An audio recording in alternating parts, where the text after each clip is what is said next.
Europe জুড়ে বইছে তীব্র দাবদাহ, আর এই গরমে বিপাকে পড়েছে ফ্রান্সের রাজধানী প্যারিসের বসবাস করা চিলে কোঠার বাসিন্দারা। মাত্র 9 বর্গ মিটারের একটি ঘরে গরমে টিকে থাকার লড়াই করছেন ইউলিস জাচারি নামের এক তরুণ। সরি লাইফে কখন কি হয় গ্যারান্টি আছে, তাই ইন্স্যুরেন্স করুন সিটি ব্যাংকে, কারণ ইন্স্যুরেন্স করলে সিটিতে সুরক্ষা পাবেন নিশ্চিন্তে। প্যারিসের তাপমাত্রা এখন 40 ডিগ্রি সেলসিয়াসের ওপরে। গরমে যেন পড়ছে পুরো শহর। আর এই তীব্র গরমে নিজের ঘরেই কার্যত বন্দী হয়ে পড়েছেন 21 বছর বয়সী সুইস আমেরিকান তরুণ ইউলিস জাচারি। প্যারিসের একটি ভবনের 7 তলায় মাত্র 9 বর্গ কিলোমিটারের ছোট্ট একটি ছাদের ঘরে থাকেন তিনি। জিঙ্কের তৈরি ছাদের নিচের এই ঘরটি এখন পরিণত হয়েছে একটি ওভেনে। সত্যি বলতে টিকে থাকাটাই এখন কঠিন হয়ে পড়েছে।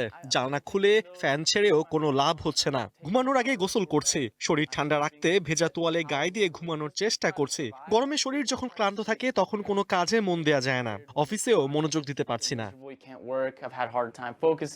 এই ঘরগুলো মূলত শীতের দিনে গরম ধরে রাখার জন্য তৈরি করা হয়েছিল, কিন্তু জলবায়ু পরিবর্তনের এই সময়ে এগুলোই এখন বিস্ফোরা।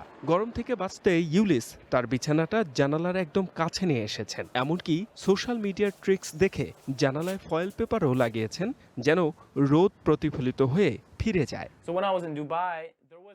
আমি দুবাইতে বড় হয়েছি, ওয়াশিংটনেও থেকেছি। ওসব জায়গায় সব ভবনে এসি থাকে, কিন্তু প্যারিস এই 40 ডিগ্রি তাপমাত্রার জন্য মোটেও প্রস্তুত নয়। এখানে টিকে থাকাই দায়।